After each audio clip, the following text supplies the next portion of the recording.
Hello दोस्तों, मैं अजय कुमार। आज मैं आप लोगों को कक्षा 12 की फिजिक्स पढ़ाने जा रहा हूं, जिसका पहला चैप्टर है कूलाम का नियम तथा वैद्युत क्षेत्र। कूलाम का नियम, वैद्युत क्षेत्र। कूलाम का नियम, वैद्युत क्षेत्र जानने से पहले हमें सबसे पहले यह जानना आवश्यक है कि वैद्युत आवेश क्या होता है। वैद्युत आवेश क्या होता है?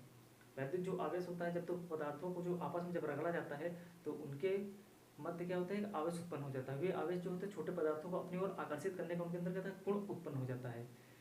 यही जो गुण होता है वैद्युत आवेश कहलाता है। वैद्युत आवेश जो होता है दो प्रकार होते हैं, एक धनात्मक आवेश होता है, एक ऋणात्मक आवेश होता है।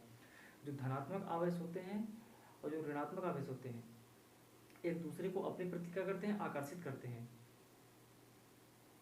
अर्थात अगर पॉजिटिव आवेश है, देखिए अगर एक प्लस क्यू आवेश है और एक माइनस क्यू आवेश है, एक प्लस क्यू आवेश, एक माइनस क्यू आवेश, अर्थात एक पॉजिटिव आवेश और एक निगेटिव आवेश एक दूसरे को अपनी प्रति क्या करेंगे, आकर्षित करेंगे। अब इसी के जस्ट अपोजिट, अगर पॉजिटिव आवेश और पॉजिटिव आवेश, दो पॉजिटिव आवेश है, अगर एक पॉजिटिव आवेश है दूसरा पॉजिटिव है, एक दूसरे को क्या करेंगे, प्रतिकर्षित करेंगे। सपोज दैट, फिर मान लिया जाए अगर माइनस क्यू आवेश है, ये भी माइनस क्यू आवेश है, एक माइनस आवेश दूसरा ऋण आवेश एक दूसरे को क्या करेंगे, प्रतिकर्षित करेंगे। अर्थात इसके क्या क्या निष्कर्ष निकल के आता है कि समान प्रकार के जो आवेश होते हैं एक दूसरे को प्रतिकर्षित करते हैं और विपरीत प्रकार के आवेश एक दूसरे को अपनी ओर आकर्षित करते हैं। अर्थात समान प्रकार के आवेश को सजातीय आवेश और विपरीत प्रकार के आवेश को विजातीय आवेश कहा जाता है। ओके। और जो आवेश का जो मात्रक होता है वो होता है कूलाम। आवेश का मात्रक क्या है, कूलाम। आवेश का मात्रक कूलाम होता है। आवेश का मात्रक कूलाम होता है। हमने एक सूत्र पढ़ा होगा, एक सूत्र होता है Q बराबर आई टी। Q बराबर आई टी। क्यों क्या है, आवेश है, आई क्या है, एम्पियर धारा है, टी क्या है, समय है। इसका जो मात्रक होगा आई से ampere, ampere time T second, इसका जो मात्रक हो गया कूलाम का, आवेश का जो मात्रक हो गया, आवेश का जो मात्रक है एम्पियर सेकेंड, इसका मात्रक है। ओके। अर्थात एक आवेश इक्वल टू 1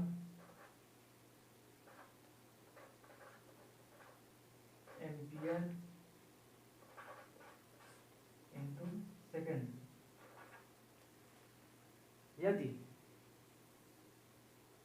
यदि किसी चालक में 1 एम्पियर की धारा, यदि किसी चालक में 1 एम्पियर की धारा 1 सेकंड तक, यदि किसी चालक में, सपोज मान लीजिए एक चालक है, ये चालक है, सपोज मान लीजिए एक चालक है,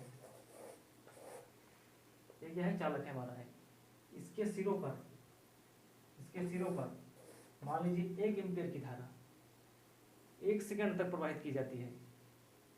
यदि किसी चालक में 1 एम्पियर की धारा 1 सेकंड तक प्रवाहित की जाए तो उस चालक में से होकर गुजरने वाले आवेश की मात्रा जो होगी 1 कूलाम होगी। समझ में आया? यदि किसी चालक में 1 एम्पियर की धारा 1 सेकंड तक प्रवाहित की जाए तो उस चालक में से होकर गुजरने वाले आवेश की मात्रा 1 कूलाम होगी। ओके। और हमारा जो आवेश का मात्रक होता है वो कूलाम होता है, और यहाँ से एमकेएस पद्धति, ये हमारा एमकेएस पद्धति में आवेश का मात्रक एम्पियर सेकंड होता है। हम आगे क्या पढ़ेंगे, वैद्युत क्षेत्र क्या होता है।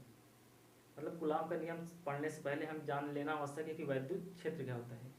तो देखते हैं ब्लैक बोर्ड में, देखिए वैद्युत क्षेत्र क्या होता है।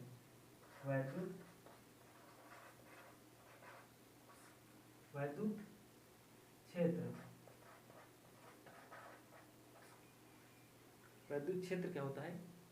आवेश, मान लीजिए क्यों आवेश है, सपोज दैट मान लीजिए धन क्यों आवेश है, आवेश या आवेश समुदाय के बाहर का वह क्षेत्र, आवेश या आवेश समुदाय के बाहर का वह क्षेत्र, बाहर का वह क्षेत्र जहां पर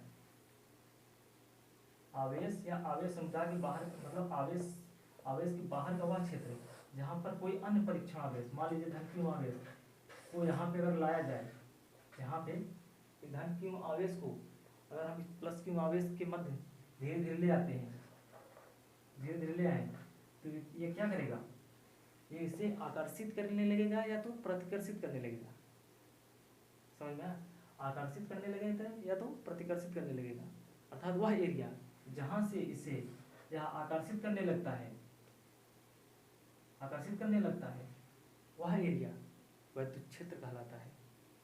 अर्थात आवेश के बाहर का वह क्षेत्र जहां पर कोई परीक्षण आवेश लाया जाता है, तो इस परीक्षण आवेश को अपनी ओर क्या करने, आकर्षित करने लगता है, तो वह एरिया जहां से वह उसको अपनी ओर आकर्षित करने लगता है वैद्युत क्षेत्र कहलाता है। अर्थात आवेश के बाहर का वह क्षेत्र जहां पर कोई परीक्षण आवेश लाने पर आकर्षण या प्रतिकर्षण का अनुभव किया जा सके, वही वैद्युत क्षेत्र कहलाता है। और इसके बाद क्या देखते हैं, कूलाम का नियम। अब आगे बढ़ते हैं, कूलाम का नियम क्या होता है। ओके, कूलाम का नियम ध्यान दीजिएगा। कूलाम का ला,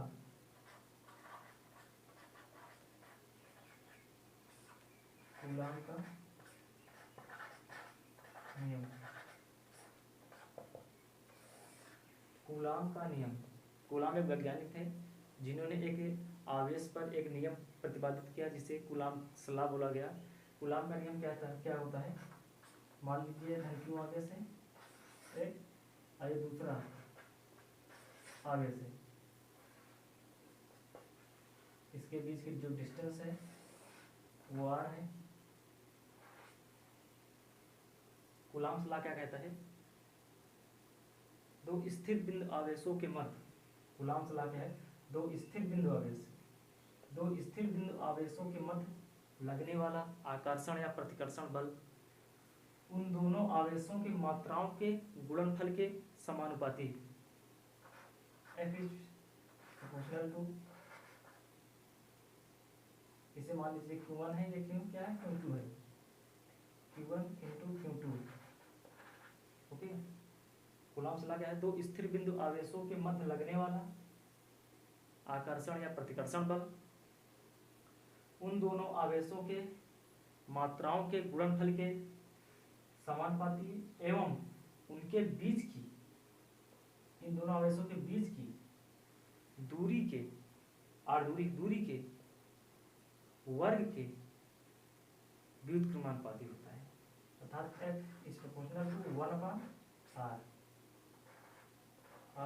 स्क्वायर। ओके, फिर से देख लीजिए कूलाम का नियम क्या है, दो स्थिर बिंदु आवेशों के मध्य लगने वाला आकर्षण या प्रतिकर्षण बल, जो आकर्षण या प्रतिकर्षण बल होता है इसी को ही हम वैद्युत बल भी कहते हैं।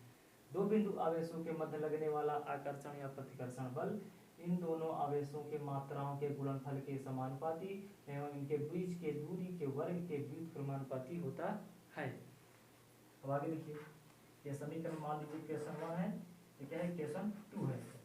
ओके, अब आगे देखिए, आगे क्या होगा, F is proportional to Q1 Q2 बटे r स्क्वायर।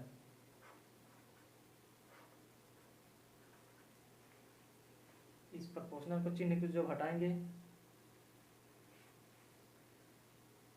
तो इसके स्थान पर 1/4 pi epsilon 0 into Q1 Q2 बटे r स्क्वायर। 1/4 पाई एप्सिलॉन 0 का मान होता है 9 इंटू 10⁹ न्यूटन मीटर स्क्वायर प्रति 9 इंटू 10⁹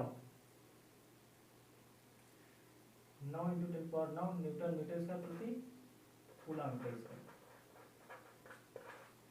ओके, 1/4 पाई एप्सिलॉन 0 का यही मान होता है।